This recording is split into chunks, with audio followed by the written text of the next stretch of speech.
At this point of time, we have now arrived at one of the highlights of our program.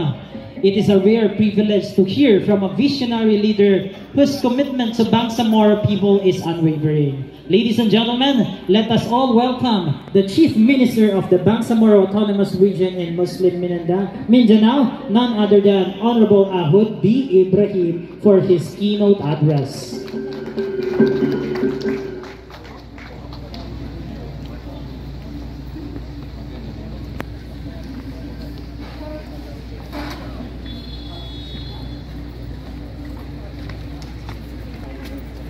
Bismillahirrahmanirrahim. Alhamdulillahi Rabbil Alamin. Wassalatu wassalamu ala Sayyidina Muhammad wa ala alihi. My courtesies to Minister of Science and Technology, our very own Engineer Aida Silungan, and to all the members of the Bangsamoro Science High School Board of Trustees. Likewise, the Minister of the Basic, Higher and Technical Education, Muhajir Iqbal, and to the rest of the Bangsamoro Government Cabinet who is with us today. Most especially to our Mufti of the Bangsamoro, Syekh Abdul Jarani, to the key officials, employees, and staff from the Ministry of Science and Technology, my fellow Bangsamoro, ladies and gentlemen, again, Assalamu alaikum wa rahmatullahi wa barakatuh. Magandang umaga sa inyo.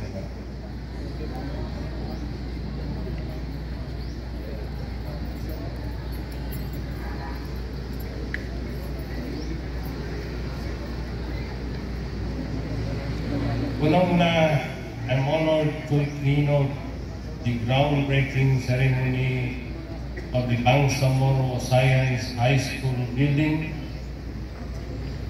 the first Bangsamoro Science School in the BAM area. This ceremony today marks a transformative moment in our education sector, affirming our deepest commitment to improve the educational system in the Bangsamoro Autonomous Region in Muslim Mindanao.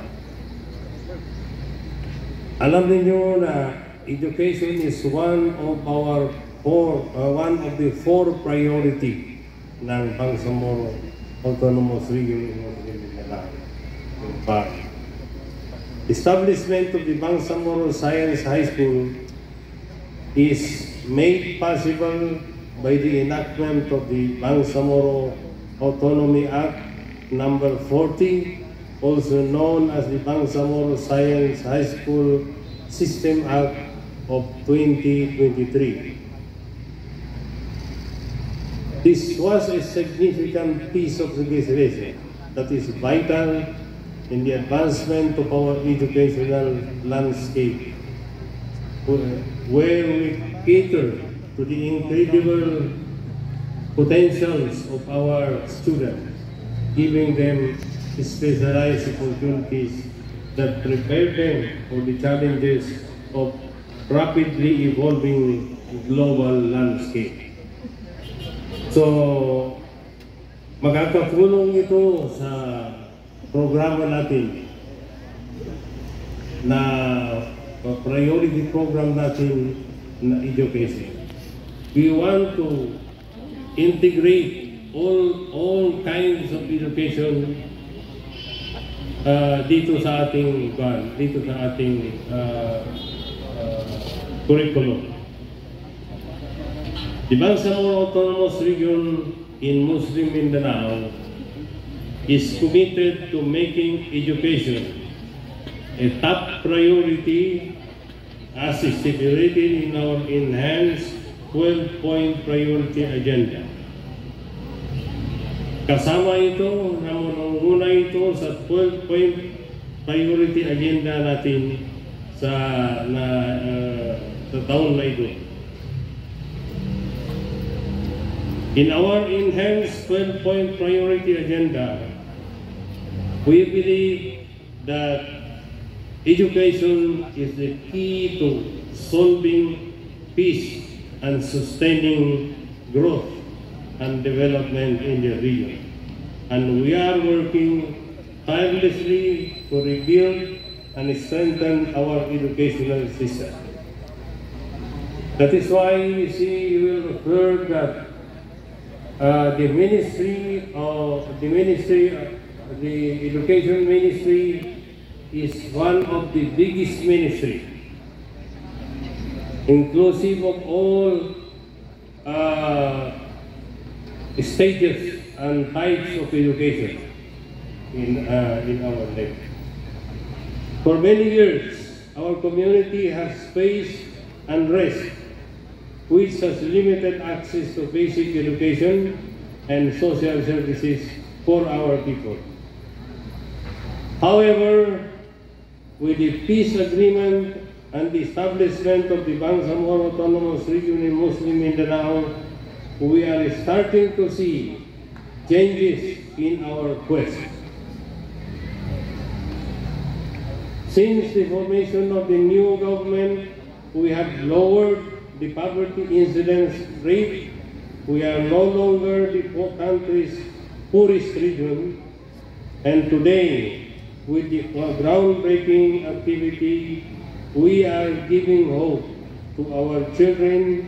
We are building a future where they can develop and where they can pursue their dreams and make a positive impact in our community. Just now I was briefed by your minister that the school will be enjoying, the students will be enjoying a scholarship grant for them. So lahat ay walang babayaran. It will be shouldered by the farm government. So kaya ma-ensure natin na yung ating mga bata na mag-enroll dito sa academy na yan, dito sa university na ito ay matatapos nila ang kanilang kurso dahil wala silang problema sa tuition fee, wala silang problema sa kanilang araw-araw na pangangailangan. Under the diligent supervision of the Ministry of Science and Technology, the Science High School is designed to offer an exceptional curriculum tailored for the Bangsamoro learners. It is our mission to ensure that our students not only meet but exceed the demands of the fields of science and technology. The field of science and technology sectors that are indispensable today and much needed in our autonomous region. Kung titingnan ninyo ang current educational system natin, pag-graduate mo sa high school, seemingly wala pa kang qualification. Dahil hindi ka ma-employ dahil kulang yung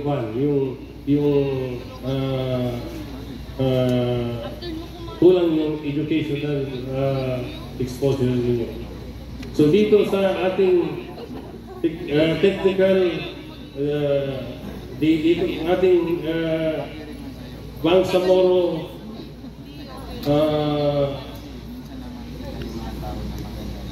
Science High School, after graduation, ang mga estudyante natin will already be eligible for some kind of tasks na makuha nila, ma-enjoy nila.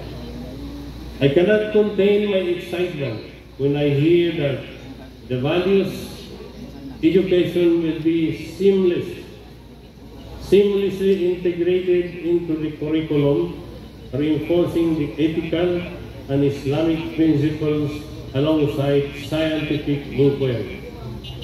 We believe that the future leaders of our communities must possess not only knowledge, but also a deep sense of responsibility and integrity. BSHS will cultivate not only competent scientists and technologists, but also a morally and conscientiously Bangsamoro dedicated to building an empowered, cohesive, and progressive Bangsamoro, inshallah.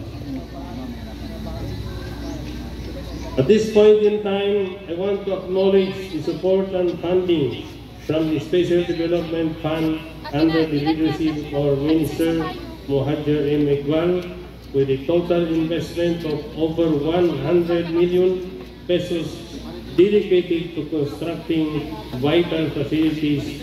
We are investing in the promise and potential of our youth.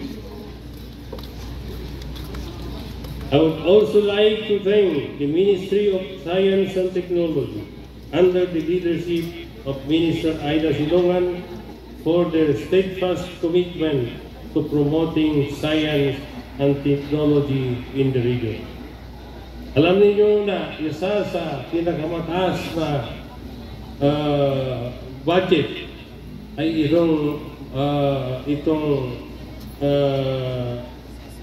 mga department natin sa education. Sila ay may pinakamalaking budget dahil gusto natin na we will be able to successfully cultivate education in our area.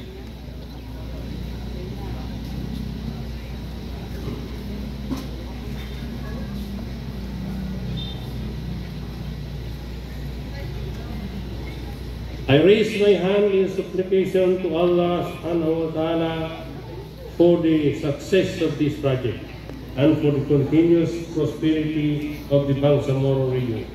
May this new institution provide thousands of Bangsamoro scholars, scientists, engineers, doctors, and more. May Allah subhanahu wa ta'ala bless our endeavors and guide us towards achieving our shared goals for the betterment of our people and our homeland. Ito ang kailangan natin na yung mga estudyante ay mayroon ng background sa on science and technology. Kasi nakikita natin na yung mga high school, mga eskwelahang mga high school ay hindi sapat yung nag-graduate ng high school para may pagpatuloy nito kung anong gusto niya na kurso na gawa.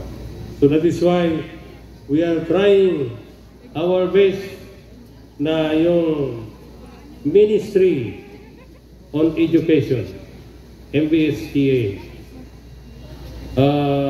kung titingnan ninyo, integrated lahat yung educational system. Nandyan ang higher education, nandyan ang technical education, nandyan din ang madaris, nandyan ang iba pang mga educational system. So, gusto natin na makabuo ng mga tao after graduation na talagang lahat ng knowledge ay mayroon sila. Kahit na hindi kompleto, but as long as they have a background on all. Kaya karagdagan itong pag-grade natin ng Bangsamoro Science Academy. Ito ay karagdagan doon sa mga educational system na pinopromote ng MBSTA.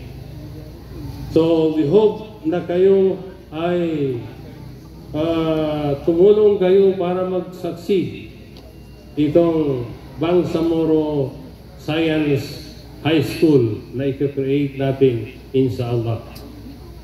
So, kayo ang isa sa magiging haligi nito para mag-succeed tayo. So, hinihiling natin sa lahat na tulungan ninyo kami na mag-succeed itong first science high school na to be created by the Bangsamoro Autonomous Region in Muslim Mindanao. So, thank you very much. Wabillahi taufiq wal hidayah. Wassalamualaikum warahmatullahi wabarakatuh.